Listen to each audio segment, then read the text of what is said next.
that hurt. It's like, you calling me, oh, I'm crying now. You calling me uptight? She calling me uptight? Maybe ask for help once in a while. Then he said help. And it just broke down and people just talked to him.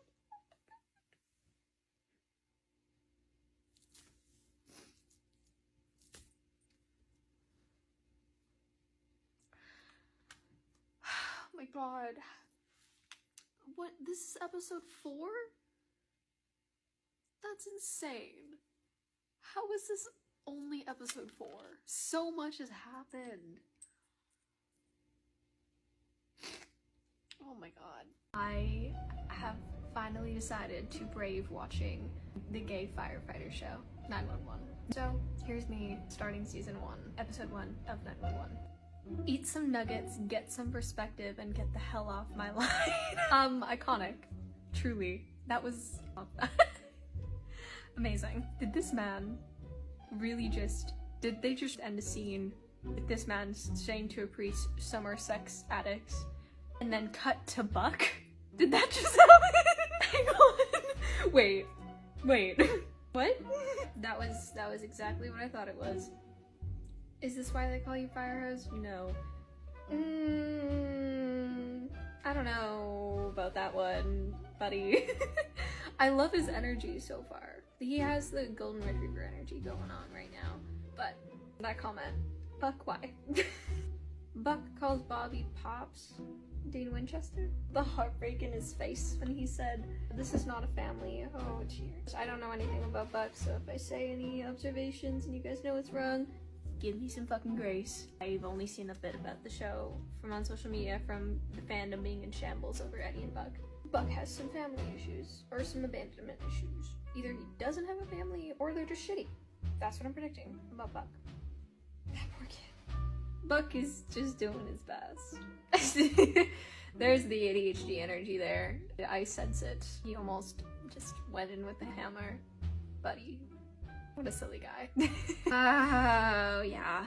Buck has some abandonment issues involving parental figures. You don't yell, "Screw her," and say, "If this baby dies, it's your fault," when a teenager who is bleeding out is put into an ambulance with you, unless you have some serious parental abandonment issues. My first thought was, oh, Buck, no, Buck. That's it's all adding up. He has some problems. And I feel bad, because he really cared about that baby.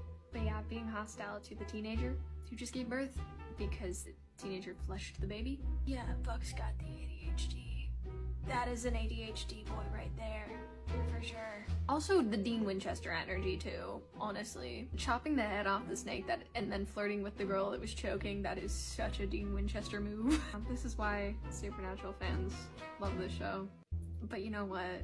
I just know that this, like, impulsiveness, this, like, confidence is gonna get, like, shattered. Either in this episode or it's gonna be sometime in this season. He's gonna do something with the whole I know what's best attitude and impulsive thing he has going on, and it's gonna end badly, and it's gonna fucking haunt him, and it's gonna hurt my feelings. Yeah, he got fired. I'm not surprised. That's not the end for him, as I'm aware, but I'm not totally sure where it's gonna go, honestly. I thought that that was gonna be, like, maybe I'm just used to Grey's Anatomy. That's what I was, like, envisioning for him, that it was gonna be a dragged out thing, but it can, given that this is a pilot episode, it does make sense that it happened more quickly. I'm just like, wow, there's 14 minutes left in this episode, and we're on season 1. Buck is around until the most recent season, so where is this gonna go? I'm not sure.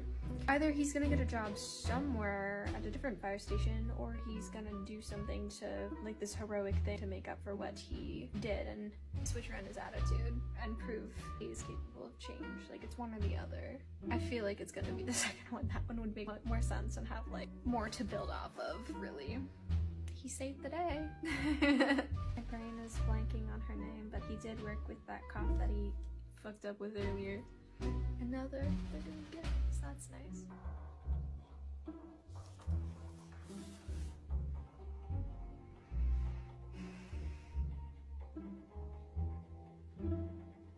He got his job back. It's about how I thought it was gonna go. It was gonna be something he was gonna do. He was gonna, like, not do his normal stupid bullshit. I'm invested. Candidate from each station. Okay, that is a beautiful man. Where's the lie? Not my girl.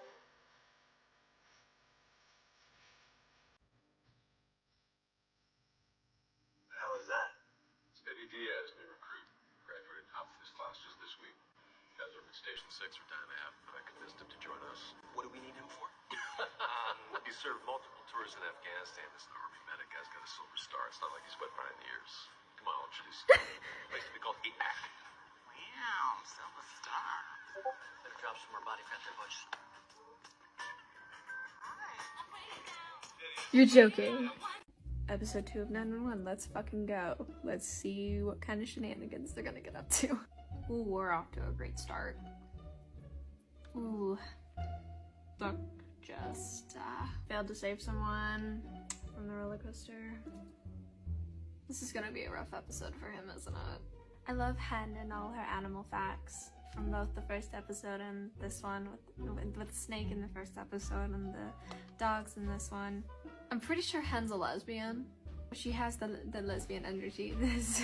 She with all her little encyclopedic facts about animals. That's a very, very lesbian thing for her. I adore her. He went to the funeral. The guy he lost. She told him that he failed her brother. Heartbreaking. And how did I know he was gonna sleep with the therapist? How did I know Buck was gonna sleep with his therapist? How did I know? I mean, I can't blame him. She was very pretty.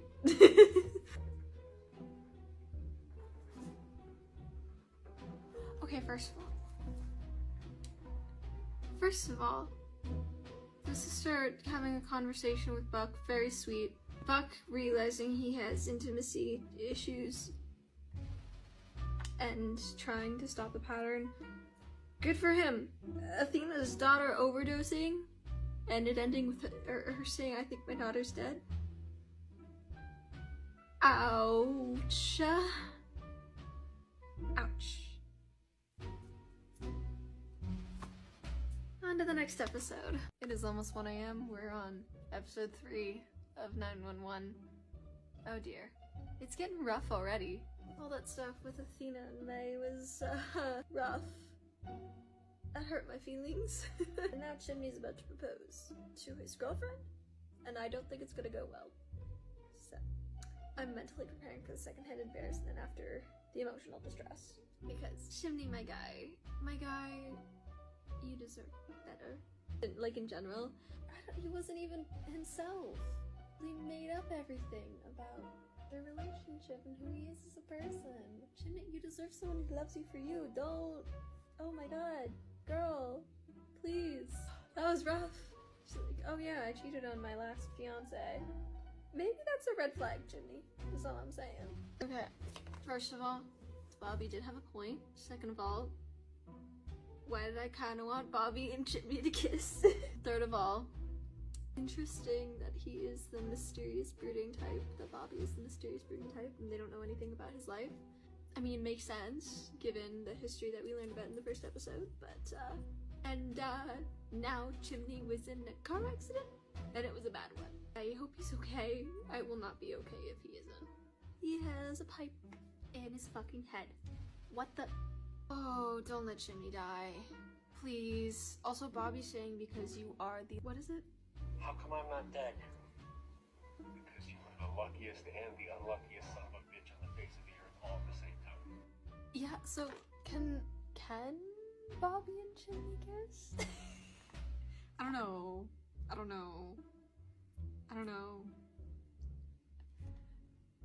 It really says something about me that in moments of mortal peril, I'm like, so are they gonna kiss? I blame Supernatural and Marvel for that one. Listen, they're at the hospital, and listen, I know that this show takes place in LA, but damn if I'm not sitting here like, what a Grey's Anatomy crossover right about now. Well, that was episode 3. Wow, I'm only on episode 3 and it's almost 2 a.m. Chimney's okay, or he's conscious. Tatiana refused to go see him. And listen, I don't know. I get why she wouldn't want to. I mean, it was shitty, but I do get why she wouldn't. Like, I don't know. I mean, I don't know how long they've been together, but I feel like we're on episode 3, and she, like, it was like new in the first episode. I feel like it hasn't been that long for him to have proposed. I get why she would be uncomfortable and be like, okay, like, I don't love him, like, what? But, like, the fact that they treated her like family, it's like, well, even if you weren't in love with him, like, you could be there because he cares about you, and, like, don't you care about him, like, at all? I don't know, a bit weird. I almost cried over them saying, you know, his family's here, and Bobby just holding his hand. That got me right in the feels. I'm gonna say it again, like, can they kiss? That's more of like a, like, I don't genuinely really see that, and it's really nice to see, you know, two men being close like that in a show. That's really nice. But, like, it was a very sweet, tender moment. On another note, Athena having the pictures of the girls that bullied her daughter and, like, starting her car after they walk past her, that doesn't bode well. Yeah, I'm worried about what that outcome is gonna be. Not really. It was mostly a joke, and I say mostly because I'm, you know, to be fair, it was episode 3. Okay. I was just getting to know these characters, and I still am. Though apparently I psychoanalyzed the hell out of Buck. I still have not been confronted with, how accurate my predictions, some of my predictions for Buck's character are, but a lot of people are like, yeah, no, you got it right on the nose. So I don't know. But for the most part, no, it was just a joke. And like I said, at the end, it was like a really nice, like the moment where like Bobby's like where his family and holding his hand. It was a very nice and tender moment. It was really, really nice to see like two men being that close platonically, even like honestly just in general, but like especially platonically, because that's a thing that's we don't see enough. And even later on we got a scene where we got a few scenes where multiple of the men have broken down and then gotten a hug from other men, and I'm like, this is my show. This is my show. This show was made with me and me specifically in mind. But no, I promise. It was less like, oh, they should kiss kind of moment, and more like, you know, I don't know. If you've ever been friends with theater kids, you probably know the moments of closeness where you're like, are we gonna kiss right now? Like, I was saying, so are they gonna kiss in like the capacity that like Jasper and I's friendship is like sometimes people are like, are you gonna kiss? But instead of being flirty with each other, they're arguing, you know? I don't know if that makes any sense. No, I promise. I even debated taking that out because I was like, oh dear, no, that wouldn't, no, I wouldn't see that actually. You can't really tell that I'm joking. But I kept it in because I thought it would be funny. No, apparently everyone is a little bit concerned. I swear, we're fine. Also, I lied, I'm not on episode 10. I just finished episode 10. I'm in shambles, by the way. That was rude. In case you guys didn't know, it's the Merry Xmas episode. And if you need a live update, because I have all of my reactions to season 1 and 2 pre-recorded that I'm editing and uploading. I don't know how long that's gonna take. So we're gonna get a live thought right now. I would love to rip out Doug's spine and drink his spinal fluid. That motherfucker should die. A lot of good stuff happened in this episode. But also, I hope something absolutely heinous and horrific happens to Doug in the next episode. Like, I'm praying. That's it. And again, I'm so sorry. I have finally decided to brave watching the gay firefighter show, 911. So, here's me starting season 1, episode 1 of 911. I'm invested. This is season 2, episode 11 of 911, and it's called Jimmy Begins. It's 3:24 in the morning, I can't. I don't know what I'm gonna do without him. You'll be watching all week.